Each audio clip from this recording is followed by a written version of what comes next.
Hey guys, welcome back to study buddy. आज हम continue करेंगे जहाँ हमने छोड़ा था सॉल्यूशंस चैप्टर का। तो हमने कंसंट्रेशन ऑफ सॉल्यूशन पढ़ लिया था और हेनरीज लॉ पढ़ लिया था। तो अब आज हम पढ़ेंगे राउल्स लॉ के बारे में। तो राउल्स लॉ समझने के लिए हमें समझना पड़ेगा कि वेपर प्रेशर क्या होता है। वेपर प्रेशर, तो वेपर प्रेशर ऐसे समझते हैं, हमारे पास एक कंटेनर है, क्लोज्ड कंटेनर, और इस क्लोज्ड कंटेनर के अंदर हमने रखा हुआ है एक लिक्विड। इस लिक्विड का नाम लेते हैं लिक्विड ए। ठीक है, अब लिक्विड ए के जो मॉलिक्यूल्स हैं ये लिक्विड स्टेट में ये कोशिश करेंगे इवेंचुअली कि ये ऊपर जाएंगे कि नहीं, और वेपराइज हो जाएंगे। तो वेपराइजेशन हो रहा होगा। तो ये लिक्विड मॉलिक्यूल्स हैं और ये गैशियस मॉलिक्यूल्स हैं। अब इमेजिन करो मैंने नीचे रख दी एक फ्लेम रख दी, तो क्या होगा, जो वेपराइजेशन का प्रोसेस है वो इंक्रीज हो जाएगा। क्या होगा, इंक्रीज होगा। सोच के देखो, जब मैंने गैस को ज़्यादा हीट किया तो हीट करने पर उनकी काइनेटिक एनर्जी, लिक्विड को हीट करने पर उनकी काइनेटिक एनर्जी इंक्रीज हुई और वो लिक्विड से गैशियस स्टेट में चले जाएंगे। अब गैशियस स्टेट में चले तो गए, लेकिन कंटेनर क्लोज है तो एस्केप नहीं कर पाएंगे और कंटेनर की वॉल्स को हीट करेंगे। कंटेनर की वॉल्स क्या होंगी, कंपैरेटिवली कोल्ड होंगी, तो वो वहाँ पर क्या हो जाएगा, कंडेंस हो जाएंगे। यहाँ पर कंटेनर के ऊपर कंडेंस होना शुरू हो जाएंगे। अब तो हम कह सकते हैं कि जब हमने उसे हीट करा, हीटिंग से रेट ऑफ वेपराइजेशन फास्ट होगा। अब ये जो लिक्विड है, ये जो वेपर के मॉलिक्यूल्स हैं, ये एक प्रेशर लगाते हैं on the molecules of liquid, मतलब ये अपने लिक्विड फॉर्म पे प्रेशर लगाते हैं। इस प्रेशर को हम बोलते हैं वेपर प्रेशर। तो वेपर प्रेशर क्या है, अब एक चीज़ ये वेपर प्रेशर तब लगता है जब वो इक्विलिब्रियम में होता है। अब देखो, ये लिक्विड यहाँ गैस में जा रहा है और ये गैस लिक्विड में आ रहा है कि नहीं, कंडेंसेशन से आ रहा है, और यहाँ पर वेपराइजेशन हो रहा है, इवेपोरेट हो रहा है। ठीक है, तो वेपर प्रेशर को हम कैसे डिफाइन कर सकते हैं। Vapour pressure is the pressure applied by the vapour on the surface of the liquid. तो हम कह सकते हैं प्रेशर अप्लाई कर रहा है कौन, बाय द वेपर अप्लाई कर रहा है प्रेशर किस पे, सरफेस ऑफ द लिक्विड। ठीक है, व्हेन बोथ, तो कंडीशन भी आ गई, when both vapours and liquid are in equilibrium at constant temperature. Okay, तो वेपर प्रेशर क्या है, जब इक्विलिब्रियम होता है between the vapour and the liquid, same temperature पे, कांस्टेंट टेम्परेचर और हमें इक्विलिब्रियम, ये दो चीज़ें चाहिए। इन दो कंडीशंस पे जब वेपर जो प्रेशर लगा रहा है सरफेस ऑफ लिक्विड पे, उस प्रेशर को हम बोलते हैं वेपर प्रेशर। सिंपल। अब समझते हैं राउल्स लॉ। तो राउल्स लॉ का केस 1। तो सबसे पहले, when a non volatile substance is added to a volatile solvent, तो हमारा जो सब्सटेंस है यानी सॉल्यूट, ये है नॉन वॉलेटाइल, और हमारा सॉल्वेंट जो है वो है वॉलेटाइल। तो समझ लो, सॉल्यूट को हम क्या लिखते थे, बी, और सॉल्वेंट ए। ठीक है, तो अब हम वापस ऐसा क्रिएट करते हैं कि हमारे पास एक क्लोज कंटेनर है। इस क्लोज कंटेनर में हमारे पास है ए। ठीक है, अब ए के जो मॉलिक्यूल्स होंगे, ये इसका कुछ वेपर होगा जब हम इसे हीट कर रहे होंगे। ऑब्वियसली हीट करते टाइम पे ये वेपर प्रेशर है प्योर लिक्विड का। ठीक है, अब मैंने क्या किया, इस ए के साथ इसी कंटेनर में यही सेम कंटेनर लिया, और इसमें ए तो था, ए के मॉलिक्यूल्स तो हैं, साथ ही में मैंने डाल दिया एक चीज़ बी, लिक्विड बी या एक सब्सटेंस बी। ठीक है, तो अब क्या होगा, इसके भी आ जाएंगे बीच में यहाँ पर कहीं। ठीक है, तो एक सब्सटेंस और ले लिया और एक होमोजेनियस मिक्सचर होगा, क्योंकि हम सोल्यूशन की बात कर रहे हैं यहाँ पर। ठीक है, तो अब हमारे वेपर प्रेशर को क्या होगा, सोच के देखो, यहाँ पर वेपर प्रेशर होगा हीट करने पे, वो सबसे पहले तो सबको समझ आता है कि वॉलेटाइल क्या होता है। वॉलेटाइल एक ऐसा सब्सटेंस होता है that can be very easily converted to vapour, but non volatile ऐसा सब्सटेंस है जिसको हम नहीं कन्वर्ट कर सकते into vapour. Okay, non volatile substance जो वेपराइज नहीं होता और वॉलेटाइल सब्सटेंस जो वेपराइज हो जाता है। तो ये जो बी सब्सटेंस हमारा वो वेपराइज नहीं होता, लेकिन ए जो है वो हो जाता है। तो टेक्निकली जब हम वेपराइज करेंगे तो सिर्फ ए वेपराइज होगा, बी वेपराइज नहीं होगा।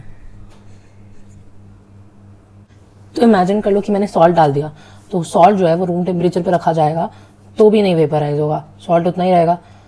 वाटर डाल दिया, हमारा सॉल्वेंट मान लो ए जो है वो वाटर है, वाटर तो रूम टेम्परेचर पे भी वेपराइज होगा और हीट करने पे तो और ज़्यादा वेपराइज होगा। तो हीट कर रहे हैं जब हम एक सॉल्ट वाटर का सोल्यूशन, तो क्या होगा, यहाँ पर जो वेपराइज जो होगा वो सिर्फ वाटर के मॉलिक्यूल्स वेपराइज होंगे। तो ये जो वेपर मॉलिक्यूल्स हैं सिर्फ वाटर के होंगे, ये हमारे बी के नहीं होंगे। अब सोच के देखो, जब हमने सोल्यूशन बनाई तो ये जो हमारा जो वेपर प्रेशर है इसको हम मान लेते हैं PA0, ठीक है, that is initial vapour pressure.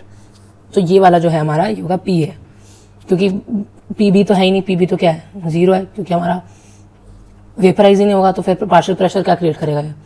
PA का और PA0 का क्या रिलेशन होगा, सोच के देखो। जब हमारे पास इस सरफेस पे, सोच के देखो वेपराइजेशन जो है वो प्रोसेस कैसे होता है, यहाँ पर वेपर जो है जो सरफेस पे है वो इवेंचुअली एक एक करके ऊपर चले जाएंगे। Vaporisation is a surface phenomena, evaporation. तो ये एक एक करके हो रहा होगा। अब क्या है, ये सरफेस जो है अब ऑक्यूपाई हो रहा है ए के और बी के दोनों के मॉलिक्यूल से। तो ए और बी दोनों के मॉलिक्यूल्स ने ऑक्यूपाई कर रखा है। पहले यहाँ पर सिर्फ ए के मॉलिक्यूल्स थे, यहाँ पर अब ए और बी दोनों के हैं।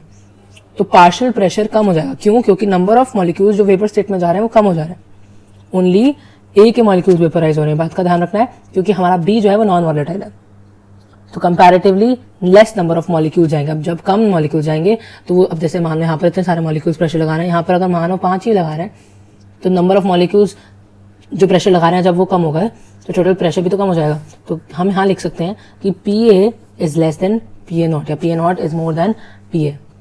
समझे, हमारा जो प्योर लिक्विड का पार्शियल प्रेशर है वो ज्यादा है कंपेयर टू उसका इन सोल्यूशन, जब नॉन वॉलेटाइल सॉल्यूट है, ठीक है। अब राउल्स लॉ क्या कहता है कि whenever a solute is added to a solvent, then the number of particles of solvent decrease because solute has also come in the mixture. That is, it is occupying the surface. तो Raoult's law कहता है कि less molecules form vapor. So less, therefore we can say कि less molecules form vapor and hence less molecules produce less vapor pressure. So समझते हैं कि whenever a solute is added to a solvent, तो हमने एक salute को डाला solvent के अंदर, तो जो number of particles of solvent decrease, because देखो टेक्निकली नंबर सेम रहा बट रिलेटिवली पहले 100% सल्यूट था, अब इसके सॉल्वेंट था, और अब number of particles of solvent comparatively कम है क्योंकि यहाँ पर अब सल्यूट भी आ गया, because solute has also come in the mixture and it is taking the place, it is occupying the surface. तो less molecules form vapour, vapour कम मॉलिक्यूल्स बनेंगे, तो उस हिसाब से less molecules produce less vapour pressure. हमारा vapour pressure basically Raoult's law कहता है कि वेपर प्रेशर कम हो जाएगा जब भी एक सॉल्वेंट के अंदर एक सल्यूट डाला जाएगा, सिंपल वर्ड्स में। तो हमने लिखा था भी PA less than PA0।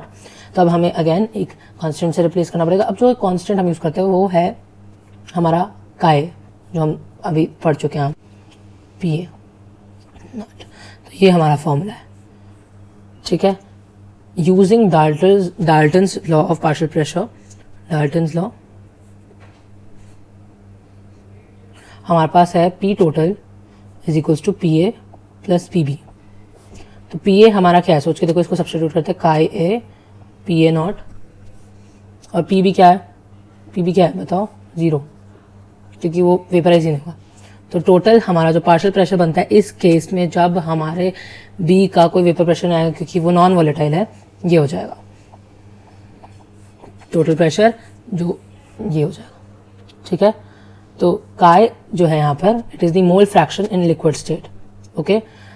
Pure liquid के लिए हमारा काय का वैल्यू क्या होगा, सोच के देखते हैं। तो काय A प्योर लिक्विड के लिए, तो ये फॉर्मूला होता है Na/Na + Nb। प्योर लिक्विड, इसका मतलब हमने B ऐड ही नहीं किया, इसका मतलब B के जो मोल्स हैं वो क्या हो जाएंगे, 0 हो जाएंगे। तो हमने लिखा Na/Na, तो क्या हो जाएगा 1। तो इसका मतलब हम यहाँ लिख सकते हैं जब काय का वैल्यू 1 होगा, काय A = 1, तो P टोटल कितना होगा, P0 के इक्वल है कि नहीं, समझे। जब हमारा प्योर लिक्विड होगा तो उसका पार्शियल प्रेशर हमने निकाला तो था P0A हमने बोला था, तो अगर हम इस तरह से डिटरमाइन कर सकते हैं, ठीक है। अब इसका ग्राफिकल रिप्रेजेंटेशन करते हैं, किसका, ये वाले का, P राउल्स लॉ के उसका, ठीक है। तो y is equal to mx plus c, यहाँ प्लस 0 ले लेते हैं, यहाँ पर हम ग्राफ बनाते हैं। अब हमारा y एक्सिस जो है उस पर आएगा PA और x एक्सिस पर आएगा KA, और बिना इंटरसेप्ट के बनाएंगे एक लाइन। यहाँ पर हमारा जो स्लोप है is P0A, easy graph. Next, अब हमारा केस 2, अभी तक हमने जो केस 1 पढ़ा था उसमें हमारा जो सॉल्यूट था वो नॉन वॉलेटाइल था। इस केस में हम क्या ले रहे हैं, when a volatile solute B is added to volatile solvent A, तो इसका मतलब हमारा B जो हमारा सॉल्यूट है वो भी वोलेटाइल है और हमारा जो सॉल्वेंट है A वो भी वोलेटाइल है। ओके, तो इसका एग्जांपल हम ले सकते हैं बेंजीन और टोलुइन, दोनों लिक्विड्स को जब हम मिक्स करेंगे। तो कंसिडर करते हैं हमारे पास एक क्लोज्ड कंटेनर है, उस क्लोज्ड कंटेनर में हमारे पास एक लिक्विड है, लिक्विड A, और ये इसके वेपर्स हैं, वेपर प्रेशर जब हम इसे हीट कर रहे हैं, ठीक है। दूसरे कंटेनर में हमारे पास एक प्योर लिक्विड B है, यानी हमारे पास एक लिक्विड है B, ठीक है, और ये उसका वेपर प्रेशर, दोनों वॉलेटाइल हैं क्योंकि, ठीक है। तो ये इसका वेपर प्रेशर हो गया और ये इसका वेपर प्रेशर होगा, दोनों को जब हम हीट कर रहे हैं, ठीक है। अब मैंने क्या किया, इन दोनों को ऐड कर दिया और एक कंटेनर में डाल दिया। अब सोच के देखो क्या होगा, मेरे पास A है और मेरे पास B है, यहाँ पर वेपर प्रेशर आएगा कुछ। अब यहाँ पर जो वेपर प्रेशर था हमारा प्योर लिक्विड A में, तो उसको हम लिखते हैं PA0, इसमें हम लिख देते हैं इसको PB0, ठीक है। यहाँ पर हमारा वेपर प्रेशर का क्या हाल होगा ज़रा समझते हैं। तो यहाँ पर वेपर प्रेशर किस किस की वजह से होगा, एक B की वजह से होगा और दूसरा A की वजह से होगा। लेकिन अगेन ये वाली बात समझो, यहाँ पर पहले सिर्फ A के मॉलिक्यूल्स होने थे या फिर यहाँ पर सिर्फ B के मॉलिक्यूल्स होने थे, बट अब B के मॉलिक्यूल्स बीच में आ गए, यहाँ इधर उधर आ गए, तो क्या होगा, उन्होंने सरफेस ऑक्यूपाई कर लिया, इसका मतलब A का वेपर प्रेशर कम हो जाएगा। तो A जो है ये PA, यहाँ पर इसने जो वेपर प्रेशर क्रिएट किया और इसने जो B ने करा वो है PB, ठीक है। तो हम अगर कंपेयर करें इसको तो PA अभी भी कम होगा PA0 से, होगा कि नहीं, क्यों नहीं होगा, क्यों होगा, क्योंकि देखो यहाँ पर पूरा सरफेस सिर्फ A के मॉलिक्यूल्स ने ऑक्यूपाई कर रखा था, अब उसने वो शेयर कर रहा है वो सॉल्यूट के साथ, तो PA का हमेशा ज़्यादा होगा इस केस में, PA0 का ज़्यादा होगा और सिमिलरली PB0 का भी ज़्यादा होगा, ठीक है। अब हमारे पास ये दो स्टेटमेंट्स आ गई, तो हम लिख सकते हैं PA is equals to KA PA0 और PB is equals to KB PB0, ठीक है। अब हमारा डाल्टन्स लॉ से हम निकालेंगे P total pressure is equals to partial pressure, sum of partial pressures. तो यहाँ हम लिखेंगे KA PA0 और यहाँ लिखेंगे KB PB0। तो ये हमारा टोटल प्रेशर का फॉर्मूला आ गया। इस केस में अगर हमें टोटल प्रेशर निकालना होगा तो ऐसे निकलेगा। अब ये तो हमने जो काय अभी तक कर रहे हैं ये मोल फ्रैक्शन है इन लिक्विड स्टेट, याद हो तो हम बात कर रहे हैं कि कितना मोल्स फ्रैक्शन है, यानी कितने मोल्स में यहाँ पर प्रेजेंट है, यहाँ पे एक प्रेजेंट है।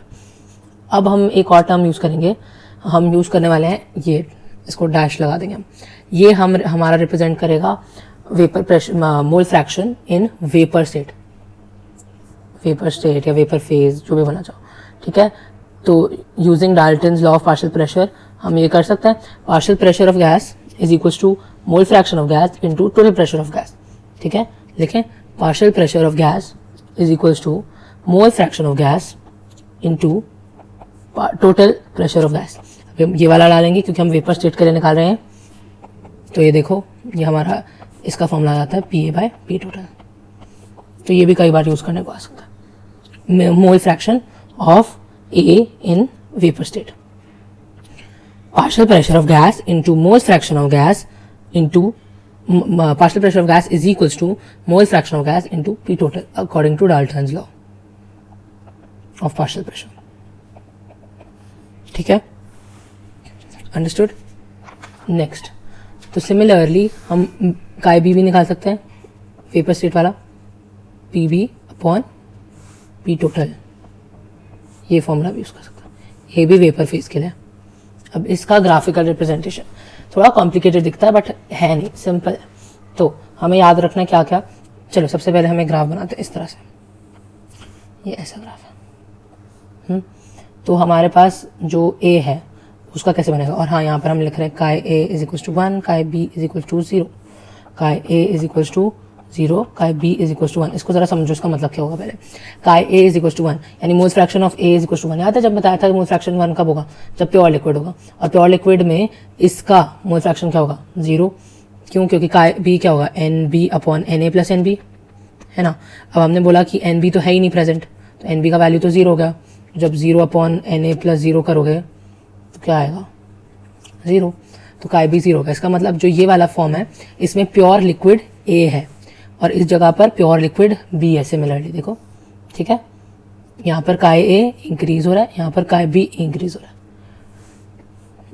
चलो अब हमारा जो ए के लिए हमारा यहाँ पर हम प्लॉट कर रहे हैं पी ए और यहाँ पर हम प्लॉट कर रहे हैं पी बी, ठीक है। तो हमने लिया यहाँ से, हमने ए के लिए प्लॉट किया, हम यहाँ से ले गए पहले उसका जो यहाँ से ये, ठीक है, और जब ये हिट करेगा तो ये क्या होगा पी ए नॉट, ओके। तो इसका क्या होगा P A is equals to का ए पी ए नॉट करा था हमने।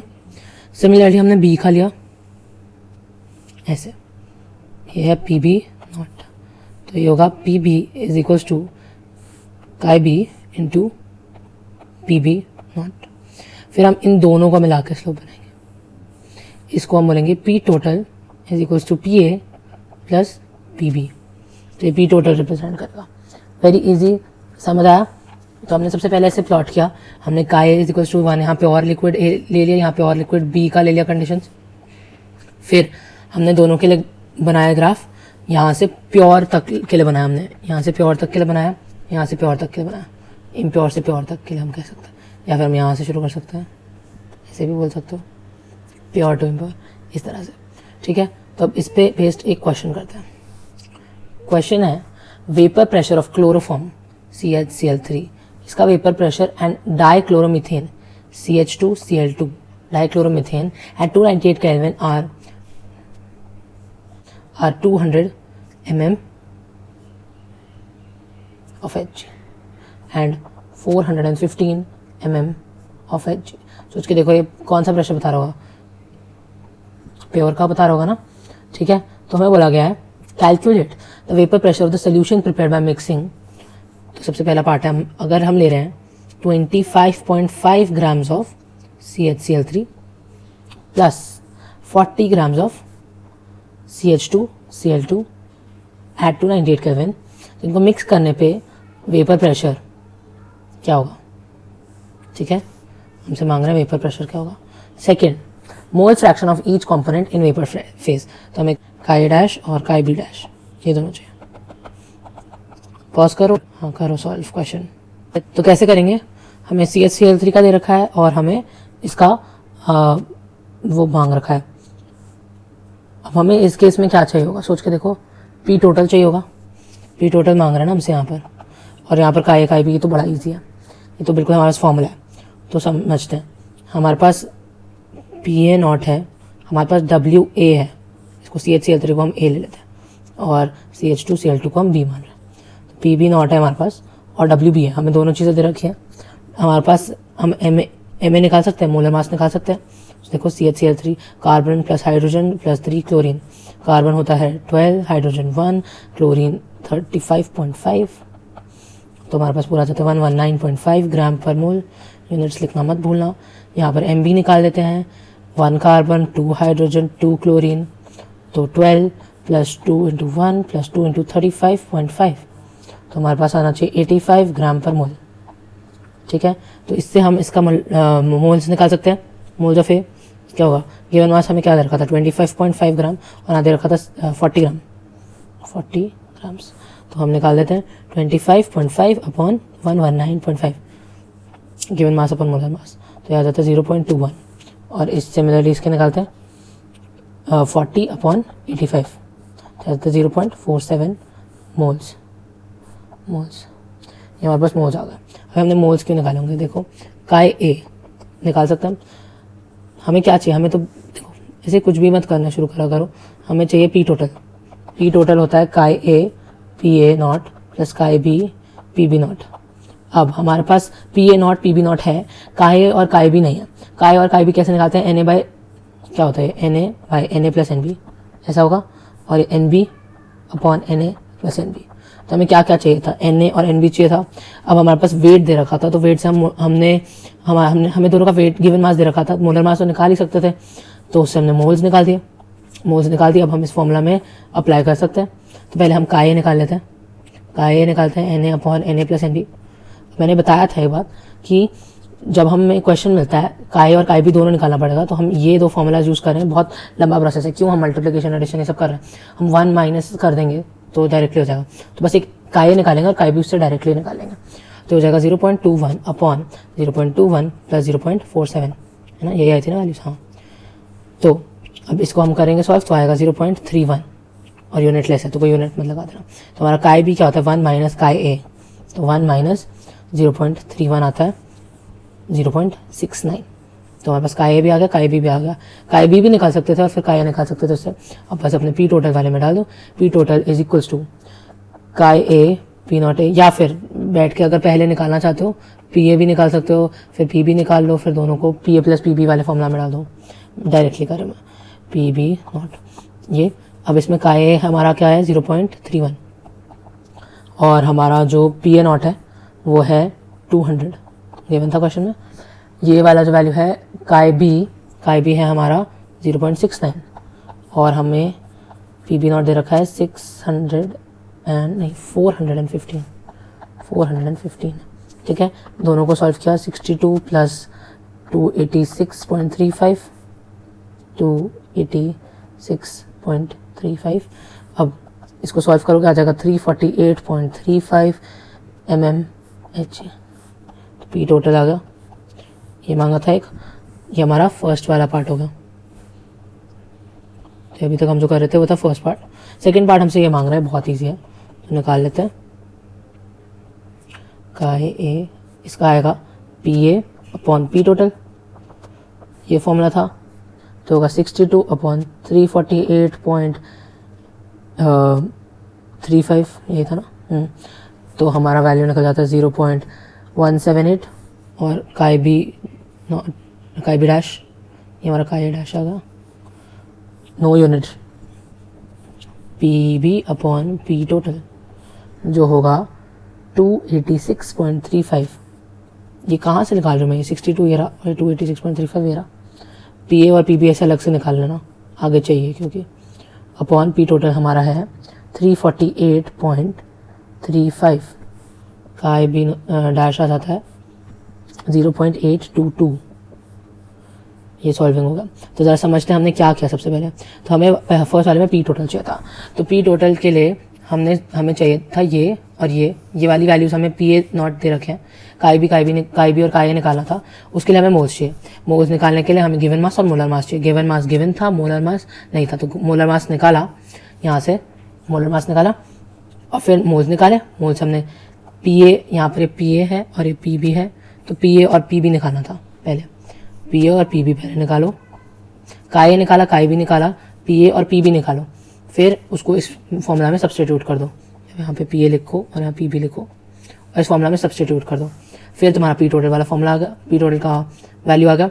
फिर हमें बोला था सेकंड पार्ट में कि वेपर फेज में उसका मोल फ्रैक्शन निकालना, तो हमारे पास फॉर्मूला था, इस फॉर्मूला को अप्लाई किया, डाल दिया, simple, very easy question. I hope you like the video. Comment down below if you have any doubts. I'll try my best to solve them and see you in part 3.